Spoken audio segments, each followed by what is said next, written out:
નમસ્કાર, હું છું કુંજન રાવળ અને આપ જોઈ રહ્યા છો આઝાદ મીડિયા લાઈવ। લોકશાહીનું અપમાન ક્યાં સુધી સહન કરશે ગુજરાતની મહિલાઓ? શું ગુજરાતની મહિલાઓ સુરક્ષિત છે?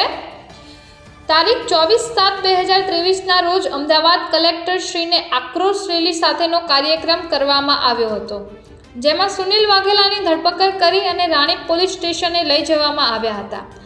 આ કાર્યક્રમ સંપૂર્ણ રીતે લોકશાહીની નીતિ નિયમ મુજબ હોવા છતાં મને કલેક્ટર કચેરીમાં આવેદનપત્ર આપવા જતાં રોક્યા હતા, પરંતુ એડવોકેટ નરેન્દ્ર સોલંકી અને હિતેશ ચૌહાણ અને એમની ટીમ દ્વારા વિવિધ પરિવારને સાથે રાખી કલેક્ટરશ્રીને આવેદનપત્ર આપવાનું જે કાર્ય હતું તે પૂર્ણ થયેલ છે।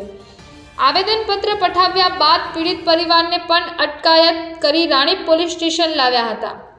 લડત ચાલુ રહેશે જ્યાં સુધી આરોપીઓને ફાંસીની સજા ના થાય ત્યાં સુધી।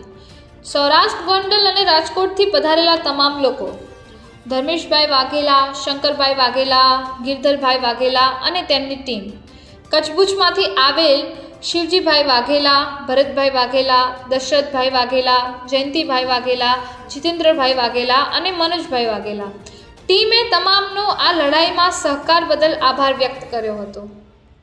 બ્યુરો ચીફ સુરેશ સિંહ ડાભી, આઝાદ મીડિયા લાઈવ, અમદાવાદ।